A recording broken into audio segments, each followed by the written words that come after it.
کہ کورونا کی موجودہ صورتحال کے اندر قربانی کا فریضہ انجام دینے کے بجائے اگر قربانی کے جانور کی رقم کسی رفاہی کام کے اندر خرچ کر لی جائے، مثلا مریضوں کے علاج پر، اسی طرح کسی لاک ڈاؤن کے متاثرہ فرد کے لیے راشن کے انتظام پر، یا کسی لیبارٹری، اسکول، سڑک، کسی سماجی فلاحی رفاہی کام پر اگر قربانی کی رقم کو خرچ کر لیا جائے تو یہ جائز ہے یا نہیں، اور کیا اس سے قربانی کا فریضہ ادا ہو جائے گا یا نہیں؟ اس سلسلے میں سب سے پہلے تو یہ مسئلہ واضح طور پر سمجھ لیجئے کہ قربانی یعنی جانور کو اللہ کے راستے میں ذبح کرنا، قربان کرنا،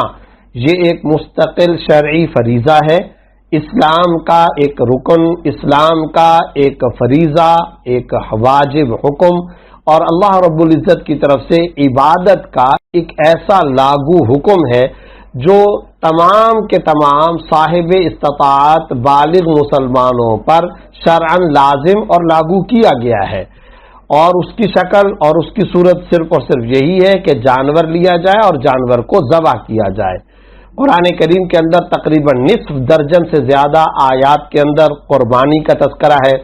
سورہ حج آیت نمبر 36، 37 کے اندر تو اللہ رب العزت نے باقاعدہ قربانی کو شعائر اللہ اور قربانی کو مسلمانوں کا طریقہ، پھر آگے جانور کی تفصیلات کو بیان کیا کہ جانور کا گوشت پوست ہے وہ اللہ کو نہیں پہنچتا، جانور کو ذبح کرنے کے اندر تقوی کی سوچ اللہ کو پہنچتی ہے۔ وَالْبُدْنَ جَعَلْنَاهَا لَكُم مِّن شَعَائِرِ اللَّهِ، اللہ رب العزت نے اونٹوں کو، جو جانور ذبح کیے جاتے ہیں، ان کو اللہ کے شاعر اور اسلام کی نشانیوں میں سے قرار دیا اور شاعر اسلام قرار دیا۔ سورہ حج آیت نمبر 32 کے اندر وَمَن يُعَظِّمْ شَعَائِرَ اللَّهِ فَإِنَّهَا مِن تَقْوَى الْقُلُوبِ، وہاں پر شاعر کے طور پر اس کو ذکر کیا۔ اسی طریقے سے قُلْ إِنَّ صَلَاتِي وَنُسُكِي وَمَحْيَايَ وَمَمَاتِي لِلَّهِ رَبِّ الْعَالَمِينَ، میری نماز، میری قربانی اللہ رب العزت کے لیے، زندگی اور موت اللہ رب العزت کے لیے۔ سورہ کوثر کے اندر آیت نمبر 2-3 کے اندر فَصَلِّ لِرَبِّكَ وَانْحَرْ، اپنے رب کے لیے نماز ادا کیجئے، قربانی ادا کیجئے۔ اس کے علاوہ لِيَشْهَدُوا مَنَافِعَ لَهُمْ وَيَذْكُرُوا اسْمَ اللَّهِ، قرآن کریم سورہ حج آیت نمبر 28 کے اندر جانوروں کا تذکرہ، قربانی کے فریضے کا تذکرہ اور مختلف جزوی تک احکام اللہ رب العزت بیان فرما رہے۔ اس کے علاوہ کئی احادیث طیبہ ہیں، درجنوں احادیث ہیں جن کے اندر آپ صلی اللہ علیہ وسلم نے قربانی کا فریضہ بطور حکم کے مسلمانوں کے سامنے بیان فرمایا۔ ساری زندگی جب سے قربانی کا یہ فریضہ لاگو ہوا، جب تک آپ مدینہ طیبہ تشریف لائے اور پوری زندگی جب مدینہ کے اندر رہے، ان تمام کے تمام سالوں میں ہمیشہ آپ صلی اللہ علیہ وسلم نے قربانی کی، ازواج مطہرات کی طرف سے قربانی کی۔ اسوہ حسنہ یہی بتا رہا ہے، صحابہ کرام کو قربانی کا فریضہ ادا کرنے کا حکم دیا گیا، اور صحابہ کرام باقاعدہ آپ صلی اللہ علیہ وسلم سے قربانی کے مسائل آ کر کے بیان کرتے تھے۔ کوئی ایک حدیث کی کتاب ایسی نہیں ہے جس میں باقاعدہ اضحیہ یعنی قربانی کا مستقل چیپٹر نہ ہو۔ کوئی ایک سیاہ ستہ کے اندر ایسی حدیث کی کتاب نہیں، ان کے علاوہ کوئی اور حدیث کی کتاب ایسی نہیں۔ اور دلچسپ بات یہ ہے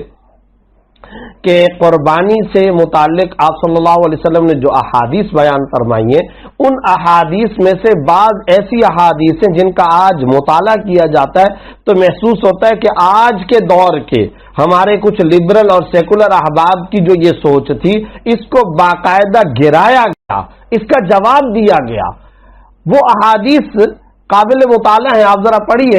ایک حدیث ہے جو حضرت عبداللہ ابن عباس رضی اللہ تعالیٰ عنہما سے مروی ہے، اور طبرانی کے اندر یہ روایت موجود ہے، سنن کبریٰ بیہقی کے اندر موجود ہے، دارقطنی کے اندر یہ روایت موجود ہے۔ انفقت الورق فی شیء افضل من نحیرۃ فی یوم النحر او کما قال صلی اللہ علیہ وسلم، کوئی درہم، کوئی پیسہ، کوئی مال جو عید کے دن خرچ کیا جاتا ہے، وہ جانور کا خون بہانے سے زیادہ، عید والے دن جانور کے خون بہانے سے زیادہ افضل عمل کے طور پر نہیں دیکھا جائے گا۔ یعنی جانور کو ذبح کرنا یہی ہے اصل میں، اور قربانی کے دن میں کوئی شخص پیسے خرچ کرنے کے بارے میں سوچ لے، اس کو افضل نہیں قرار دیا جائے گا۔ بلکہ ما انفقت البرق فی شیء افضل، کیا لفظ آ رہا ہے؟ من نحیرۃ فی یوم عید، نہر یعنی قربانی سے زیادہ بہتر اور افضل عمل نہیں ہو سکتا۔ یہ روایت حضرت عبداللہ ابن عباس رضی اللہ عنہما کی ہے۔ سنن ترمذی کے اندر ایک روایت موجود ہے حضرت ام المؤمنین عائشہ صدیقہ رضی اللہ تعالی عنہا کی، ما عمل آدمی من عمل یوم النحر، کیا آگے لفظ آ رہا ہے؟ احب الی اللہ من احراق الدم، کوئی آدم ذات، کوئی ابن آدم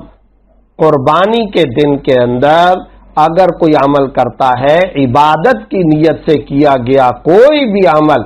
جانور کا خون بہانے سے زیادہ بہتر، افضل، عمدہ اور اعلیٰ نہیں ہو سکتا۔ اب آپ اندازہ لگائیں، پیسے خرچ کرنا، کوئی اور عمل کرنا، ظاہر ہے اس کے اندر رفاہی کام بھی آ جاتے ہیں۔ تو سب سے پہلے تو یہ بات سمجھنی چاہیے کہ قربانی کے دنوں کے اندر جو صاحب استطاعت فرد ہوگا، مسلمان ہوگا، اس پر جانور کو ذبح کرنا